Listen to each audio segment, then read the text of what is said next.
আমন্ত্রণ জানাচ্ছি আপডেট সংবাদে। শুরুতেই জানিয়ে দিব গুরুত্বপূর্ণ শিরোনাম, এরপরেই থাকবে বিস্তারিত। বাংলাদেশের সর্বশেষ গুরুত্বপূর্ণ আপডেট সংবাদে আপনাকে স্বাগত। শুরুতেই সংবাদ শিরোনাম, পরে বিস্তারিত। প্রথমেই জানাবো বিবিসির প্রতিবেদন। ওবায়দুল কাদের জানালেন আওয়ামী লীগকে অর্থ দিচ্ছে কারা। ভারতের কলকাতার লাগোয়া একটা ব্যস্ত উপনগরীতে একটি বাণিজ্যিক ভবনের অষ্টম তলায় এখন নিয়মিত যাতায়াত করছেন বাংলাদেশের ক্ষমতাচ্যুত আওয়ামী লীগের কিছু শীর্ষ ও মধ্যম পর্যায়ের নেতা। এই ভবনের একটি ছোট অফিস ঘরকে ঘিরেই এখন চালানো হচ্ছে দলের অঘোষিত পার্টি অফিস। সেখানে বিবিসির প্রতিবেদন থেকে জানা গেছে আওয়ামী লীগকে অর্থ দিচ্ছেন কারা। ওবায়দুল কাদের বিষয়টি নিশ্চিত করেছেন। এ বিষয়ে গুরুত্বপূর্ণ সংবাদ জানাবো, সঙ্গেই থাকুন। এরপর জানাবো বিবিসির প্রতিবেদন। 1 বছর ধরে ক্যাম্পাস মিস করছেন ছাত্রলীগ নেতা সাদ্দাম। 2024 সালের আগস্টে বাংলাদেশে বড় ধরনের রাজনৈতিক পথ পরিবর্তনের পর দেশের বাইরে অবস্থান করছেন আওয়ামী লীগের অনেক নেতা। এর মধ্যে ভারতে অবস্থান করছেন ছাত্রলীগ নেতা সাদ্দাম হোসেন। তিনি 1 বছর ধরে নিজের ক্যাম্পাসকে মিস করছেন, বিষয়টি জানিয়েছেন তিনি। এদিকে ঢাকা বরিশাল মহাসড়ক অবরোধ। সরকারি হাসপাতালগুলোতে অব্যবস্থাপনা, রোগীদের হয়রানি এবং স্বাস্থ্য খাতে সিন্ডিকেট ভাঙার দাবিতে ঢাকা বরিশাল মহাসড়ক অবরোধ করেছে ছাত্র জনতা।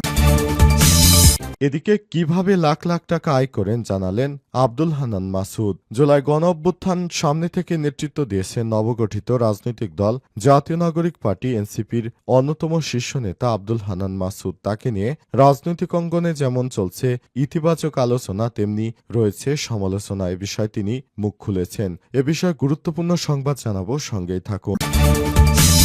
এদিকে আয়নার মতো স্বচ্ছ নির্বাচন দিতে হবে। বিএনপি যুগ্ম মহাসচিব ও সাবেক এমপি খায়রুল কবির খোকন বলেছেন, আয়নার মতো স্বচ্ছ নির্বাচন দিতে হবে। নির্বাচনে যাতে কোনো কারচুপি না হয়, ভোট ডাকাতি না হয় এবং দিনের ভোট যেন রাতে না হয়। জনগণের দুঃসময় পাশে ছিলাম, এবারও পাশে থাকবো ইনশাল্লাহ। এবং সর্বশেষ জানাবো রাঙামাটিতে 20টি ইউনিয়নের 18,000 মানুষ পানিবন্দী। রাঙামাটিতে কয়েকদিন ধরে টানা বর্ষণ এবং পাহাড়ি ঢলের ফলে রাঙামাটির কাপ্তাই হ্রদে পানি বৃদ্ধি পেয়েছে। অবস্থায় অন্তত 20টি ইউনিয়নের 18,000 মানুষ পানিবন্দী হয়ে পড়েছে। তাদের ব্যাপারে প্রশাসনের পক্ষ থেকে দ্রুত সময়ের মধ্যে ব্যবস্থা নেওয়ার আহ্বান জানানো হয়েছে। প্রিয় দর্শক, এতক্ষণ শুনছিলেন সংবাদ শিরোনাম, এবারে বিস্তারিত। তবে তার আগে বন্ধুরা অনুরোধ থাকবে এই সংবাদটিতে একটি লাইক দিন।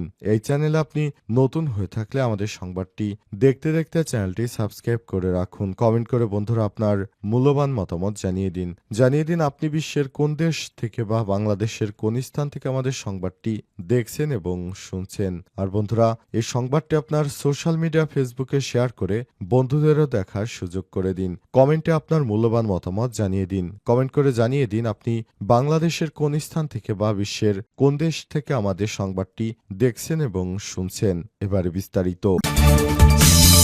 বিবিসির প্রতিবেদন। ওবায়দুল কাদের জানালেন আওয়ামী লীগকে অর্থ দিচ্ছে কারা।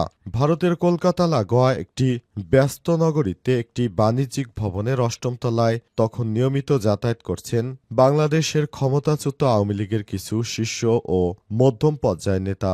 এই ভবনের একটি অফিস ঘরকে ঘিরে এখন চালানো হচ্ছে দলের অঘোষিত পার্টি অফিস। বিবিসির অনুসন্ধানী প্রতিবেদনে উঠে এসেছে এই পার্টি অফিসের চেহারা। সেখানে চলমান রাজনৈতিক তৎপরতা এবং ভারতের অবস্থানরত নেতাদের অর্থায়নের উৎস।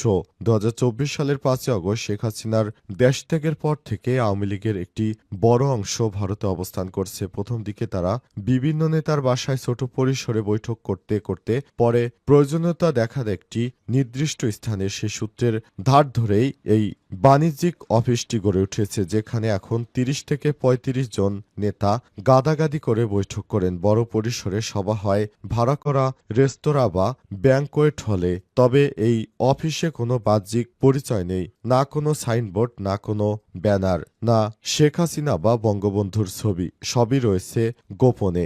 এক নেতা জানান, আমরা চাইনি ঘরটির পরিচিতি বাইরে প্রকাশ পাক। এটি কেবল আমাদের নিজেদের মধ্যে সীমাবদ্ধ রাখতে চেয়েছি। এই অফিসে নিয়মিত যাতায়াত করেন ভারতে অবস্থানরত আওয়ামী লীগের যুবলীগ, ছাত্রলীগ ও অন্যান্য সহযোগী সংগঠনের নেতারা। কেউ ভাড়া বাসা নিয়ে পরিবারসহ থাকছেন, কেউ বা কয়েকজন মিলে একটি ফ্ল্যাটে থাকছেন। বিবিসির তথ্য মতে অন্তত ৮০ জন সাবেক ও বর্তমান সংসদ সদস্য, প্রায় ২০০ জন নেতা এখন কলকাতা এবং তার আশপাশে বসবাস করছেন। এই দীর্ঘমেয়াদী প্রবাস জীবনে রাজনৈতিক তৎপরতা অব্যাহত রাখার জন্য অর্থের প্রয়োজনীয় তা অনিবার্য। এই অর্থ আসে কোথা থেকে, সেই প্রশ্নের জবাব দিয়েছেন আওয়ামী লীগের সাধারণ সম্পাদক ওবায়দুল কাদের। বিবিসিকে দেয়া সাক্ষাৎকারে তিনি বলেছেন, আগস্টের পর যে অন্ধকার নেমেছে তা অতিক্রম করা কঠিন। এই সময় দেশ বিদেশে থাকা নেতাকর্মীরাই সাহায্য করছেন, তাদের কর্মীরা কষ্ট করছেন, তবে মনোবলই মূল শক্তি। বিবিসির প্রতিবেদন, ১ বছর ধরে ক্যাম্পাস মিস করছেন সাদ্দাম। ২০২৪ সালে আগস্টে বাংলাদেশে বড় ধরনের রাজনৈতিক পথ পরিবর্তনের পর দেশের বাইরে অবস্থান করছেন ক্ষমতাচ্যুত আওয়ামী লীগের অনেক নেতা। ভারতের কলকাতা লাগোয়া এক ব্যস্ত উপনগরীতে একটি বাণিজ্যিক ভবনের ৮ম তলায় এখন নিয়মিত যাতায়াত করছেন তারা। এই ভবনের একটি ছোট অফিস কক্ষ ঘিরেই এখন চালানো হচ্ছে অঘোষিত পার্টি অফিস। সেখানে বিবিসির প্রতিনিধিরা গিয়ে কথা বলেছেন একসময়ের আলোচিত নেতা সাদ্দাম হোসেনের সঙ্গে। তিনি বাংলাদেশ ছাত্রলীগের সবথেকে বড় পর্যায়ের নেতা, তার সঙ্গে কথা বলেছে বিবিসির প্রতিনিধি। সেখান থেকে জানা গেছে, সাদ্দাম হোসেন জানিয়েছে, আমি আমার প্রিয় ক্যাম্পাসকে ১ বছর ধরে মিস করছি। ছাত্রলীগ সভাপতি সাদ্দাম হোসেন, যিনি প্রায় ১ বছর ধরে রয়েছেন ভারতে, বিবিসিকে দেয়া এক সাক্ষাৎকারে তিনি জানিয়েছেন, দীর্ঘদিন ক্যাম্পাসে না যেতে পারার বেদনা এবং কর্মীদের দুর্দশার কথা তুলে ধরেছেন। সাদ্দাম বলেছেন, ১ বছর ধরে ক্যাম্পাস মিস করছি, তবে দেশে থাকলেও ক্যাম্পাসে যেতাম না। তিনি জানান, বর্তমানে হাজার হাজার ছাত্রলীগ কর্মী ক্লাস পরীক্ষা দিতে পারছে না, এমনকি সার্টিফিকেটও পাচ্ছেন না শুধু রাজনৈতিক পরিচয়ের কারণে। তার ভাষায়, এটা শুধু ছাত্রলীগ নয়, মুক্তিযুদ্ধের চেতনায় বিশ্বাসী পরিবারগুলোর সন্তানদের ক্ষেত্রেও ঘটেছে। বহু ছাত্র এইচএসসি পরীক্ষাও দিতে পারেনি শুধুমাত্র আওয়ামী লীগ ঘরানার পরিবারের সন্তান হওয়ার জন্য। ২০২৪ সালের ৫ই আগস্ট শেখ হাসিনা দেশ ত্যাগের পর থেকেই ভারতের কলকাতা এবং আশপাশের অঞ্চলে দলীয় নেতাকর্মীরা অবস্থান নিতে শুরু করেন। তাদের অনেকেই বর্তমানে সেখানে বাসা ভাড়া নিয়ে পরিবার সহ নানা সহকর্মীদের সঙ্গে থাকছেন। ছাত্রলীগের অনেক শীর্ষ নেতারাও ভারতে অবস্থান করছেন এবং দলীয় কার্যক্রমে যুক্ত রয়েছেন বলে জানিয়েছেন সাদ্দাম হোসেন। ঢাকা বরিশাল মহাসড়ক অবরোধ। সরকারি হাসপাতালগুলোতে অব্যবস্থাপনা এবং রোগীদের হয়রানি ও স্বাস্থ্য খাতের সিন্ডিকেট ভাঙা দাবিতে ঢাকা বরিশাল মহাসড়ক অবরোধ করেছে ছাত্র জনতা। পূর্ব নির্ধারিত কর্মসূচির অংশ হিসেবে আজ বেলা 11:30টার দিকে নথুল্লাবাদ বাস টার্মিনালে সংলগ্ন মহাসড়ক আটকে দেয় আন্দোলনকারীরা। এতে ভোগান্তিতে পড়েছেন মহানগরের মহাসড়ক ব্যবহারকারীরা। একই দাবিতে গত ১২ দিন ধরে সেবাসিম হাসপাতালের সামনে বান রোড, সদর রোডে মানববন্ধন ও ব্লকেট কর্মসূচি করে আসছেন আন্দোলনকারীরা। আন্দোলনের সংগঠক মহিউদ্দিন রনি বলেছেন, সরকারি হাসপাতালে সিন্ডিকেটের কারণে মানুষ চিকিৎসা পায় না। স্বাস্থ্য খাতের এই সিন্ডিকেট ভাঙতে হবে। ১০ দিন আন্দোলনের পর আজ আমরা বরিশাল ব্লক করতে বাধ্য হয়েছি। মন্ত্রণালয় বরিশালের কথা শুনছে না, এটা আর চলতে দেয়া হবে না। আরেকটি আন্দোলনকারী ব্লগার কাফি বলেছেন, আমরা রাস্তায় নেমেছি, স্বাস্থ্য খাতের সংস্কার ছাড়া ঘরে ফিরব না।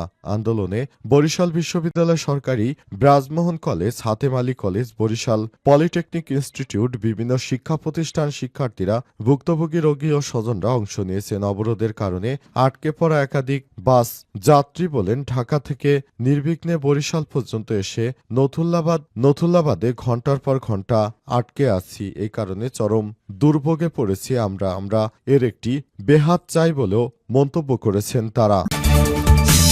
কিভাবে লাখ টাকা আয় করেন জানালেন হান্নান মাসুদ। জুলাই গণঅভ্যুত্থানকে সামনে থেকে নেতৃত্ব দিয়েছেন নবগঠিত রাজনৈতিক দল জাতীয় নাগরিক পার্টি এনসিপির অন্যতম শীর্ষ নেতা আব্দুল হান্নান মাসুদ। তাকে নিয়ে রাজনৈতিক অঙ্গনে যেমন আছে ইতিবাচক আলোচনা, ঠিক তেমনি রয়েছে সমালোচনাও। কয়েকদিন আগে তার একটি ছবি সামাজিক যোগাযোগ মাধ্যমে ভাইরাল হয়। তাতে দেখা যায় পরনে দামি পাঞ্জাবি, হাস্যোজ্জ্বল ছবিতে ডায়েরিতে কিছু একটা লিখছেন। ছবির ক্যাপশনে লেখা, পবিত্র ঈদুল ফিতরের বছরের পর ঈদ পরবর্তী সময় প্রথম দিনের মতো অফিস ছড়িয়ে পড়া ওই ছবির ব্যাখ্যাও দিয়েছেন এই এনসিপি নেতা হান্নান মাসুদ। জানান এটা তার ব্যক্তিগত অফিস নয়, এনসিপির রাজনৈতিক কার্যালয়। তবুও যেন সমালোচনা থামছেই না হান্নান মাসুদকে নিয়ে। রীতিমতো টেলিভিশন টকশোতেও সচ্ছল জীবনযাপনের পেছনের গল্প জানতে চার মতো প্রশ্নের মুখোমুখি হতে হয় তাকে। সম্প্রতি একটি বেসরকারি টেলিভিশন টকশোতে হান্নান মাসুদকে প্রশ্ন করা হয় হঠাৎ করে কিভাবে দামি গাড়ি, দামি পোশাক ও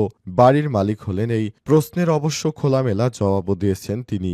এনসিপির এই নেতা বলেছেন, দীর্ঘদিন ধরে তাকে ধরে নিয়ে মিডিয়া ট্রায়াল চলছে। কয়দিন আগে অফিসের ছবিকে ব্যক্তিগত অফিস বলে মিথ্যা প্রচারণা চালানো হচ্ছে, অথচ এখন পর্যন্ত কেউ বলতে পারবেন না হান্নান মাসুদ অবৈধভাবে আয় করেছে। প্রশ্নে জবাব দিতে গিয়ে কিছুটা আবেগ আপ্লুত হয়ে পড়েন হান্নান মাসুদ। অভিযোগ করেন, তিনি কোনো সরকারি পদে না থাকলেও কেন তার থেকে আয়ের উৎস জানতে চাওয়া হয়। দামি গাড়ি, বাড়ি, পাঞ্জাবি কোথা থেকে আসছে সেটা বলতে তিনি বাধ্য নয়। উল্লেখ করে হান্নান মাসুদ বলেন, এখন টক শোতে অংশ নিলেও তাকে মিনিমাম ৩,০০০ টাকা দেয়া হয়। তাহলে মাসে ৩০টা টক শো করলে ৯০,০০০ টাকা আয় হয়। আগে টিউশনি করে এই পরিমাণ অর্থ আয় করতে হলে প্রতিদিন মিনিমাম 2টা টিউশনি করাতে লাগতো।